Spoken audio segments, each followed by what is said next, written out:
ఎవరి సొమ్మైనా తిని నువ్వే మర్చిపోకపోతే దేవుడు ఎట్ట మర్చిపోతాడన్నా? నమ్మదగిన దేవుడు. నీ అవసరాలు పక్కన పెట్టి మరీ ఇచ్చావుగా. నీ ఒంట్లో ఓపిక లేనప్పుడు కూడా పరిచర్య చేసావుగా. నేను తినడం కన్నా ఇది దైవజనులు తినాలని పట్టుకొచ్చి పెట్టావుగా. నీ మనసులోని నా ప్రేమ, ఆ సమర్పణ మర్చిపోవటం అన్యాయస్తుడు కాదు. జ్ఞాపకం పెట్టుకుంటాడు. ఆయన ఒక్కసారి జ్ఞాపకం చేసుకుంటే 400 సంవత్సరాల బానిసత్వం తీరిపోయింది.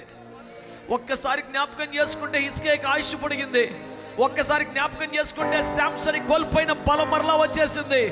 నిన్ను జ్ఞాపకం చేసుకుంటే స్వస్థత రాదా? జ్ఞాపకం చేసుకుంటే ఆరోగ్యం రాదా? జ్ఞాపకం చేసుకుంటే ఆయుష్ రాదా? జ్ఞాపకం చేసుకుంటే నీ డబ్బు తిరిగి రాదా? జ్ఞాపకం చేసుకుంటే ఏమి రాదు.